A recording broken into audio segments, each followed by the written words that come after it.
Bueno, buenos días, Adrián. ¿Cómo te va? Un gusto verte en esta plataforma. ¿Qué Eh, tal, Juan Carlos? Un gusto estar aquí. Bien, bien. A ver, en principio nos presentamos para aquellos que no nos conocen. Mi nombre es Juan Carlos Tejada, yo soy titular de Sondeo Jefferson Davis, miembro de SAIMO, Mm. y en este momento perteneciente a la Comisión de Ética y Buenas Prácticas, que este tema nos trae a entrevistarte, ¿no? Así que me gustaría que te presentes, Adrián. Bueno, yo soy Adrián Coban, director y fundador de Gente de Mente, miembro de la junta directiva de Saimos hace bastante tiempo, en algún momento vicepresidente, y ya hace algunos años representante de SOMAR en Argentina. SOMAR es la Asociación Mundial de Investigación de Marketing y Opinión Pública, es la organización más grande del mundo que nuclea a profesionales y empresas de la industria. Eh, yo cumplo un doble rol, que es representar a SOMAR en Argentina y representar a SAIMO dentro de lo que se llama el Comité Ejecutivo de Asociaciones de SOMAR. Ajá. ¿Y cuál es la articulación concreta entre ESOMAR y la Sociedad Argentina de Investigaciones en Marketing y Opinión? Ujú. Bueno, ESOMAR, como te comentaba, es la asociación mundial, nuclea y representa a la industria a nivel mundial. SAIMO es la asociación de personas que trabajan en la industria en Argentina. Tenemos un alto grado de articulación que se expresa en múltiples actividades en conjunto. Recientemente venimos de desarrollar el festejo del Día Mundial de la Investigación de Mercado. En un par de semanas tenemos un evento en conjunto con Saimo y con la Universidad UCEMA, donde se van a presentar algunas de las ponencias del Congreso Latinoamericano de SOMAR. Luego vamos a tener un evento de networking. Tenemos otro evento planificado para el 12 de agosto, junto con SOMAR, Saimo y la Universidad Austral, en todo lo que tiene que ver con Insights con propósito. Y por supuesto, SOMAR está siempre presente en todas las actividades de Saimo en Argentina.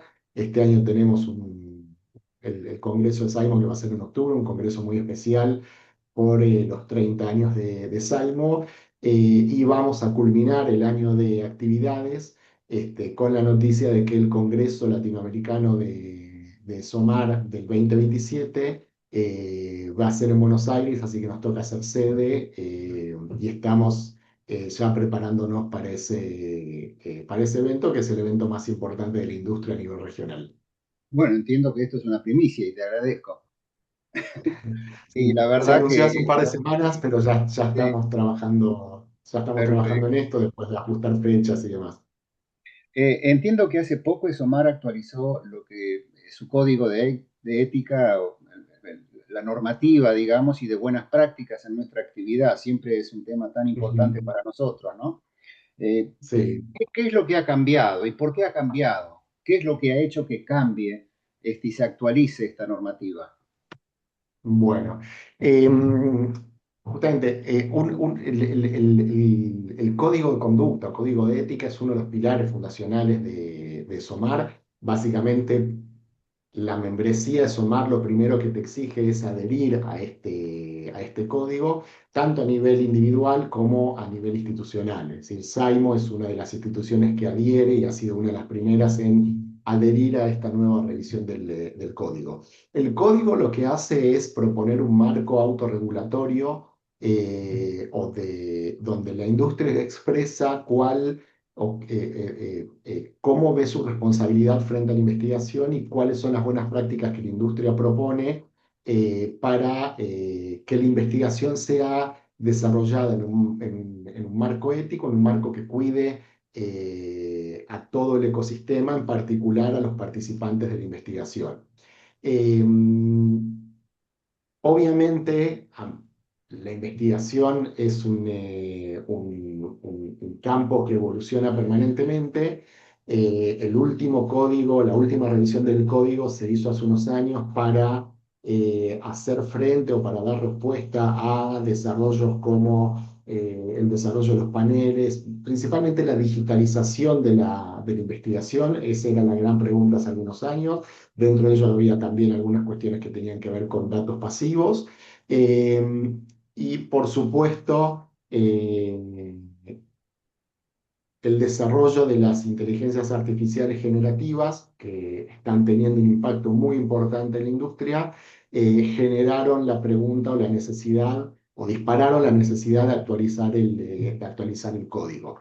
Entonces, pasamos de lo que era digitalización y Big Data, que era la pregunta principal del código anterior, a todo lo que tiene que ver con inteligencia artificial, y acá el código propone una regulación del uso de la inteligencia artificial, pone mucho foco en lo que tiene que ver con personas sintéticas y data sintética, y en lo que tiene que ver con automatización de los procesos, destacando siempre la necesidad de la supervisión humana. Eso es lo que tiene que ver con nuevas tecnologías, nuevas herramientas y nuevas metodologías que están impactando en cómo desarrollamos la actividad.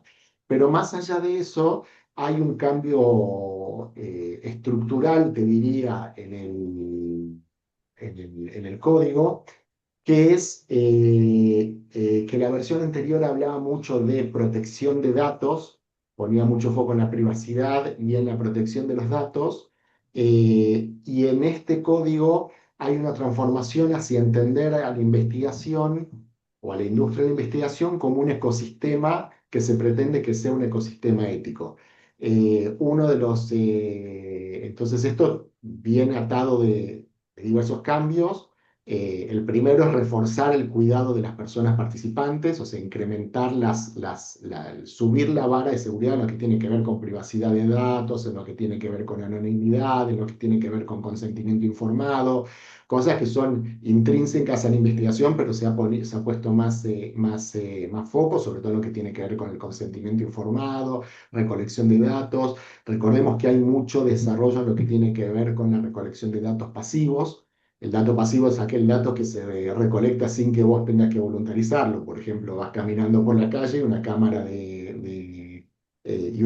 te identifica, o toda la data que se genera cuando vos estás interactuando con tu teléfono celular, que esa data queda registrada en algún lugar.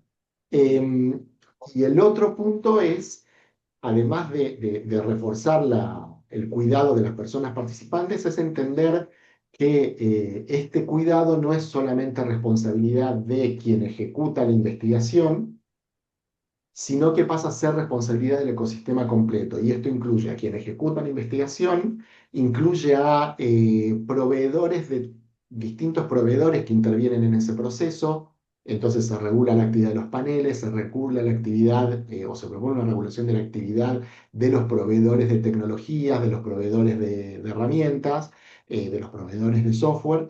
Y algo muy importante es que se hace a las empresas usuarias de la actividad, a quienes llamamos a los compradores de la actividad o a los comisionadores de la actividad, también partícipes de este proceso. Entonces, ya no es solamente quien ejecuta, la persona investigadora que ejecuta la investigación, eh, responsable único, única y ultimativa del cuidado de los datos y la privacidad, sino que también quien comisiona la actividad, la empresa cliente, también debe asumir un grado de responsabilidad, y eso nos habla ahora de un ecosistema completo y no solamente de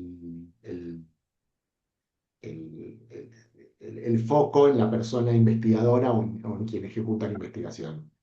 Hay dos temas, Adrián, que a mí, como investigador, también me interpelan, ¿no es cierto? Uno que viene, digamos, criado desde los aspectos metodológicos y de los procesos de investigación, en lo que hay normativas para cumplir. La difusión tecnológica de muchas herramientas que te permiten el acceso a cualquier persona, no idónea inclusive, este, obviamente tiene un impacto en la profesión, ¿no es cierto? ¿Qué opinas respecto de esta, de esta ciencia que es la investigación de mercado, ciencia porque tiene un método y un camino para conseguir algo tan importante como que una empresa o una institución decida y decida con un grado alto de certidumbre, ¿no es cierto? ¿Qué opinas? ¿Cómo juega la metodología?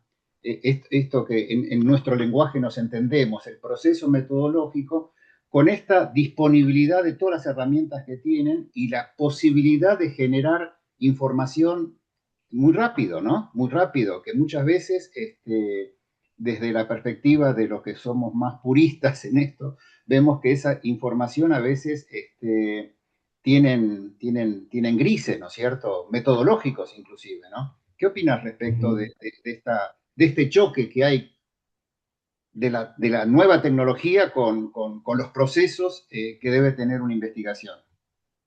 Sí, sí, no solamente es un tema de nuevas tecnologías, sino también es un tema de modelo de negocios. Una de las tendencias que estamos viendo es eh, eh, el insourcing de la actividad de investigación, en donde las empresas están cada vez más abiertas, más propensas o más interesadas a desarrollar internamente la investigación. Y entonces, como vos decís, muchas veces la investigación recae en personas no idóneas.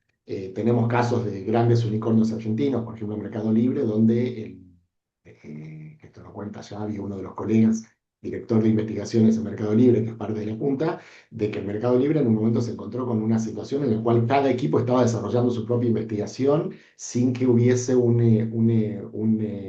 conocimiento profundo de las implicancias metodológicas, y eso generó un cambio en el rol del equipo del equipo corporativo de Insights, de un equipo de ejecutador de investigaciones a un equipo consultor y capacitador de los equipos para que distintos equipos, marketing, experiencia, ventas, demás, puedan desarrollar sus propias investigaciones. Hoy esto se incrementa con el tema de la automatización y la inteligencia artificial, porque vos de repente eh, ya no es solo, o sea, es muy tentador, y a mí me ha pasado, por ejemplo, ahora con un cliente que vino, una startup del mundo de la tecnología médica, que dijo, yo ya sé lo que quiero hacer, ya sé lo que quiero preguntar, le pedí a ChatGPT que me haga una encuesta y lo que necesito es simplemente que vos ejecutes el campo. Obviamente esa encuesta eh, hubo que descartarla y hacer una como corresponde, pero es muy tentador para una persona que no está, que no tiene conocimientos, que no tiene experiencia en investigación, utilizar una herramienta de inteligencia artificial genérica como ChatGPT o específica como distintas plataformas de investigación que te prometen que vos subís un brief y ellos te corren la investigación automáticamente, generando los instrumentos de investigación, definiendo la muestra, articulando la logística con distintos paneles, corriendo el campo y generándote el informe. Lo que yo veo es que hay dos cuestiones o dos puntos importantes para quienes hacen de la investigación su oficio o su profesión. El primero es, que es el caso de Mercado Libre, que es correrse de la ejecución a un lugar más de consultoría, supervisión, acompañamiento, eh, Aunque sea acompañando. interna. Y no solamente interna, es decir, cuando un equipo que no tiene experiencia en investigación necesita hacer investigación y tiene incorporado que la investigación se va a hacer internamente, porque además eh, se ha revalorizado mucho la idea de que para innovar tenés que, la innovación centrada en personas, design thinking y demás, pusieron mucho el foco en de que cualquier desarrollo tiene que ir acompañado de investigación de las personas que van a usar ese desarrollo. Claro. Eh, Ahora, ¿qué pasa? Vos tenés una persona que se dedica a la programación, que de repente tiene que salir a hacer investigación de interfaz o investigación de features, investigación de los pains de la persona que va a usar esa aplicación. Y esta persona sabe programar, no sabe preguntar. Entonces, ahí se dan Claro. distintos nuevos roles. Uno es acompañar a esa persona, es un rol muy importante a esa persona, a ese grupo, a esa empresa, de distintas formas. Y la otra es, eh, desde el criterio investigador, trabajar en el desarrollo de herramientas que garanticen que cuando esa herramienta ejecuta automáticamente una investigación o suma una capa de automatización a una investigación, esa capa adhiere a los principios metodológicos. Es decir, nosotros no solamente tenemos que acompañar a personas en el desarrollo de investigación, sino que tenemos que enseñar con inteligencias artificiales los principios metodológicos que hacen una buena investigación y tenemos que traducir esa enseñanza en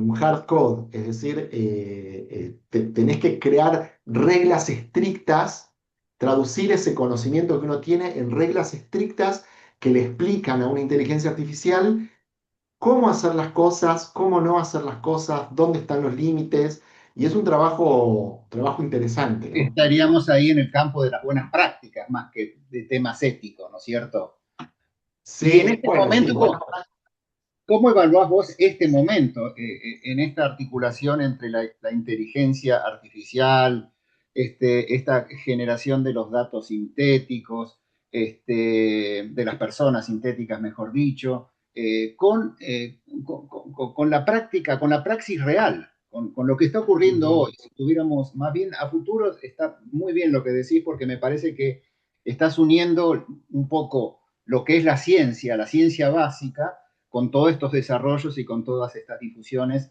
de todo tipo de aplicaciones y herramientas que obviamente facilitan la vida, pero en este momento es un momento, diría, casi revolucionario en el tema, todo el ruido que está alrededor de todo esto, ¿no? ¿Cuál es este momento, digamos? ¿Cómo lo evaluarías?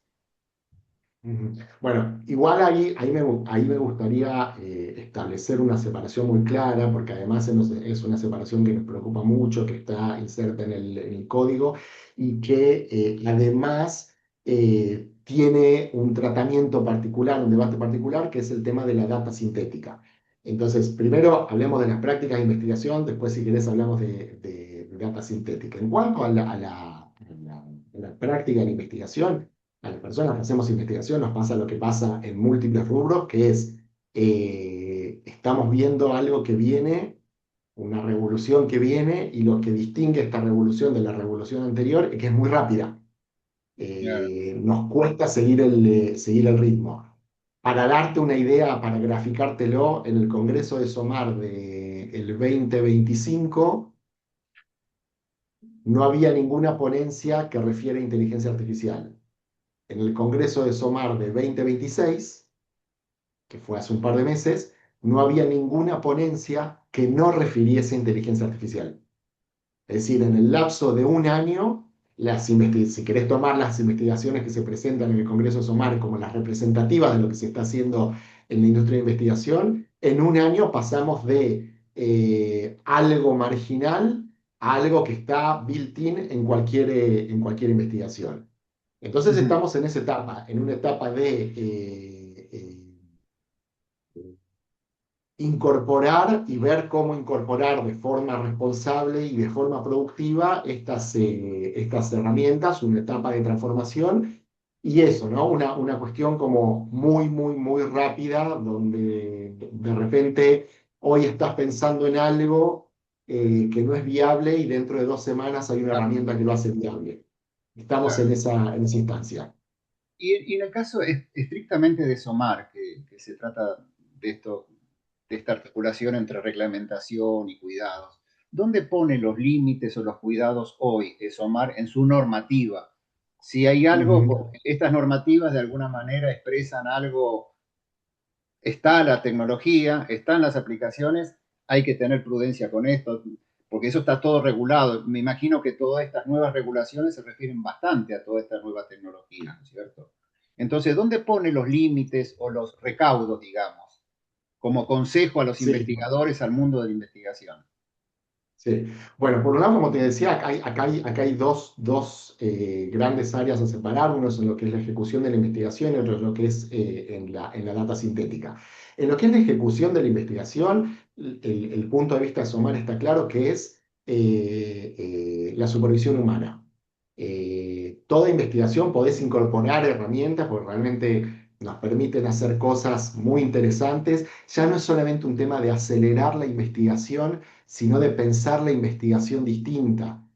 Cuando vos podés incorporar inteligencias artificiales en distintos aspectos de la investigación, podés hacer cosas distintas. Las metodologías mixtas, por ejemplo, donde vos podés hoy tener una inteligencia artificial que modera cualitativamente y entonces en 48 horas podés hacer 100, 200 entrevistas y eso te da toda la textura cualitativa y una robustez cuantitativa que antes era impensable. Te cambia los tiempos, te cambia un montón de cosas. Pero lo importante es human in the drive, la persona humana supervisando el proceso, human in the loop, no sacar a la persona humana del proceso. Hay que cuidar el tema ese de la automatización total. Y después con respecto a lo que tiene que ver con data sintética, ahí hay una pregunta más de fondo que es, eh, las inteligencias artificiales generativas básicamente son una proyección estadística del mundo conocido. Es decir, cómo funciona una inteligencia artificial generativa. Una inteligencia artificial generativa ve una secuencia de símbolos y predice cuál es el símbolo siguiente más probable. Es decir, si vos a una inteligencia artificial le decís A, B, C, la inteligencia artificial te va a decir lo más probable es que después de A, B y C venga D. Ujú, Y así funciona. ¿De qué se alimenta la inteligencia artificial? Y se alimenta del corpus de contenidos que ha producido la humanidad. ujú. Hasta ahí estamos bien. ¿Qué pasa ahora vos necesitas un corpus humano, o sea, vos necesitas la fuente humana, algo que mida, que evalúe, que registre lo que las personas humanas piensan, lo que las personas humanas Es sienten, que lo que las pueden ser personas humanas investigaciones hacen. anteriores, inclusive.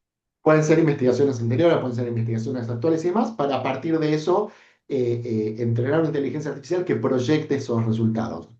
La data sintética lo que hace es proyectar cómo respondería una persona, por ejemplo, a una encuesta o a una pregunta. Eh, y la gran pregunta es, ¿en qué está anclada esa... Claro. eh, cuál es el corpus en el cual esa data está siendo entrenada?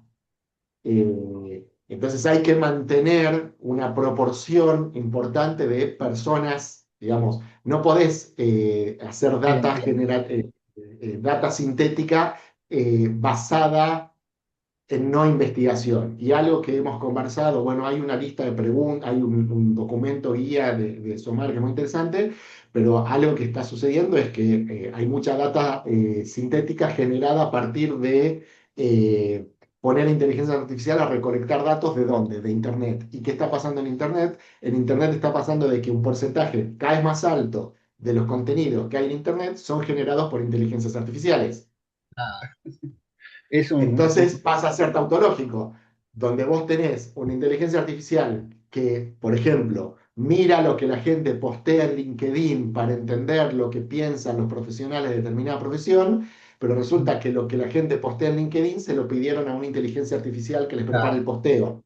Entonces vos tenés que cuando no tenés ese cuidado, estás generando data sintética no alimentada en datos reales, sino alimentados en datos sintéticos. En algún punto se torna tautológico y esto va a empezar a separarse. Vamos a tener una data sintética que no va a estar representando lo que piensan las personas, porque no le vas a estar preguntando a las personas.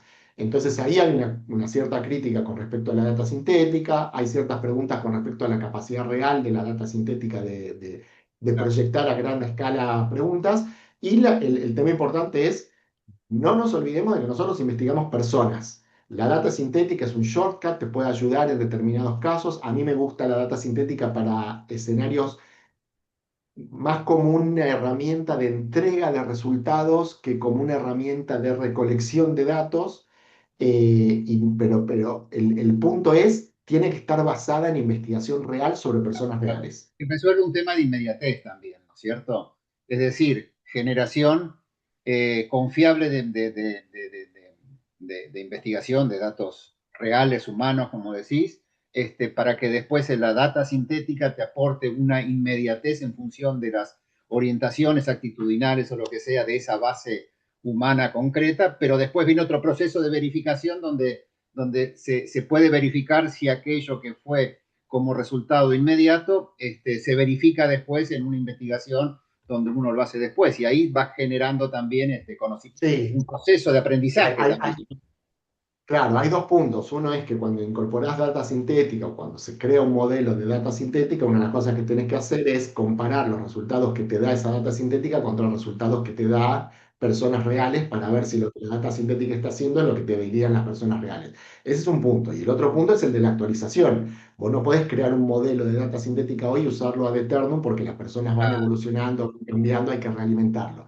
Y nuevamente, si lo que alimenta a ver, si lo que vos vas a darle al motor que genera la data sintética son resultados de encuestas, por ejemplo, y esas encuestas incluyen data sintética, entonces estás haciendo data sintética sobre data sintética. Ese es el punto que hay que tener cuidado. Adrián, me gustaría, vos que ya, dado tu rol en ESOMAR, seguramente tenés una visión, este, digamos, de lo que está pasando en otros países por asistencia a congresos y por todas estas cosas.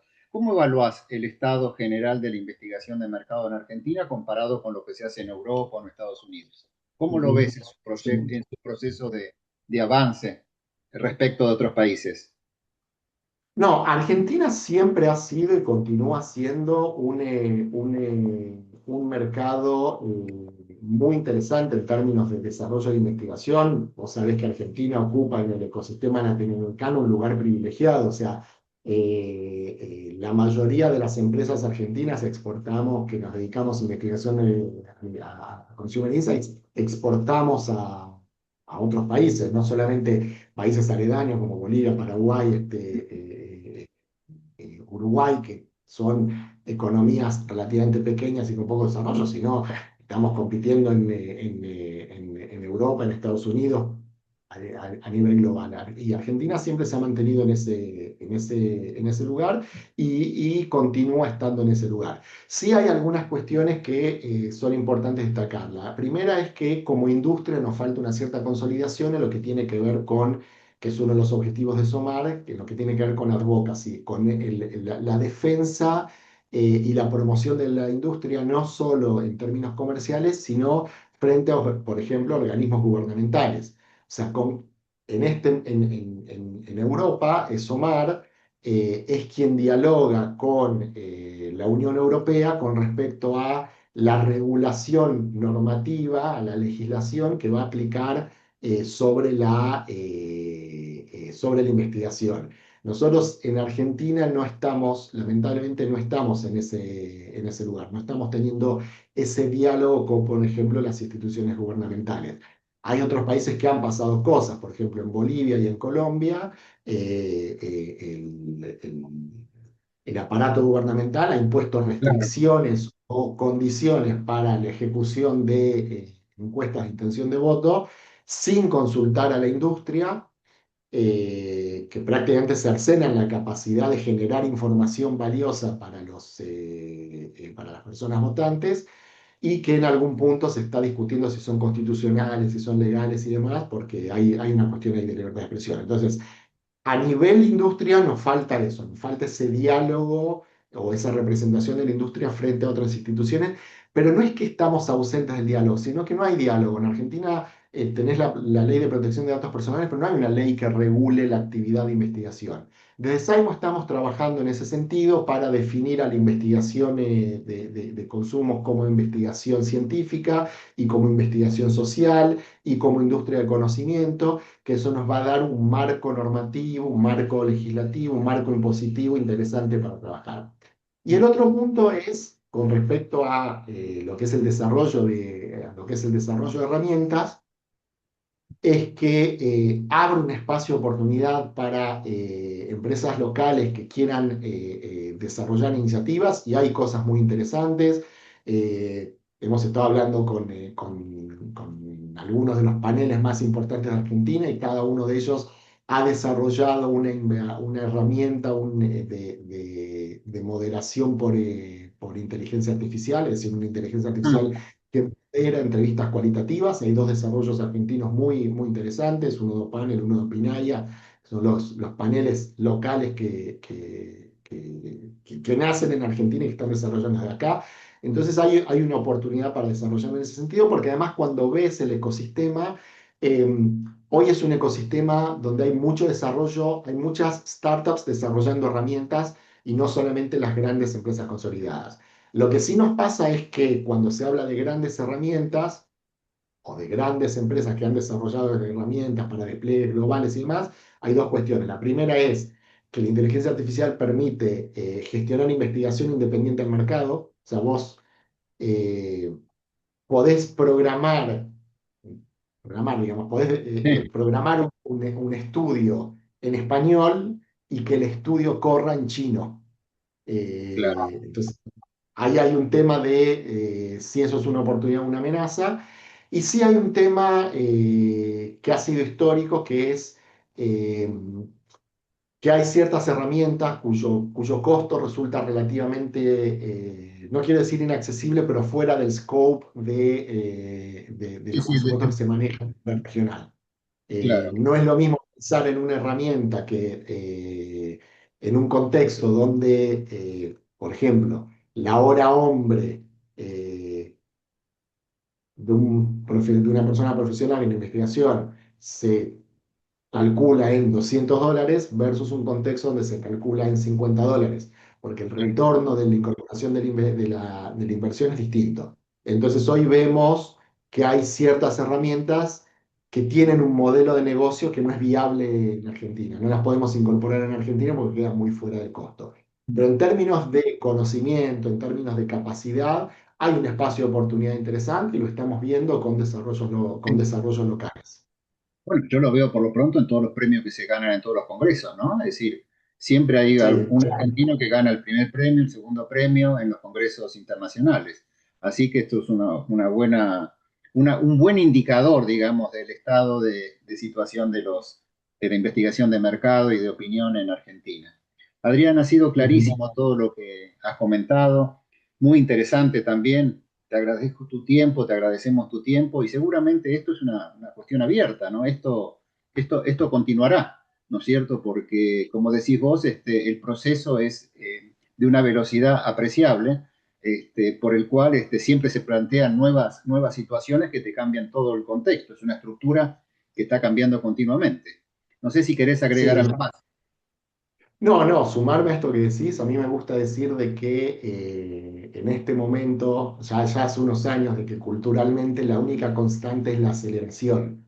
Y la aceleración por definición es una variable dinámica, es una variable que genera un movimiento exponencial. Entonces sí, es una conversación abierta. Hoy se ha puesto un hito de decir, ok, pasamos en limpio y actualizamos el código de conducta. Desde Saimo estamos ahora trabajando en herramientas de capacitación y certificación sobre este código de conducta.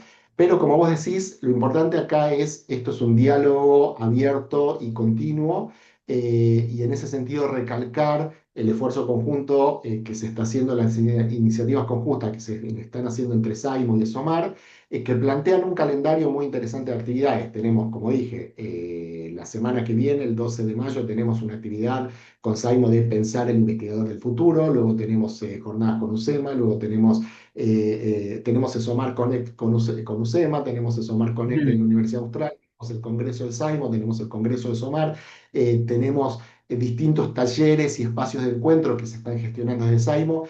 Este, es una invitación, quiero extender esta invitación a participar de estos espacios que son donde podemos conversar sobre estas cuestiones, traer las inquietudes e intercambiar experiencias de lo que nos está pasando frente a este nuevo desafío, que es una transformación radical ya no solo de la industria, sino del mundo en el que vivimos, ¿no? Apasionante, diría. Bueno, Adrián, te agradezco mucho, reitero, muchas gracias también por todo el aporte que hace SOMAR, que recuerdo desde la fundación de Saimo siempre fue una institución rectora en función de las regulaciones y de la experiencia, ¿no? Que es obviamente que tienen mucho más tiempo que nuestra institución. Te agradezco mucho y bueno, seguramente vamos a volver con este tema en algún momento cuando haya cambiado todo el escenario actual y hablemos de otra cosa. Te agradezco mucho, Dale, que tengas buenos perfecto. días, ¿eh? No, te agradezco a vos este espacio. Bueno, adiós. Gracias.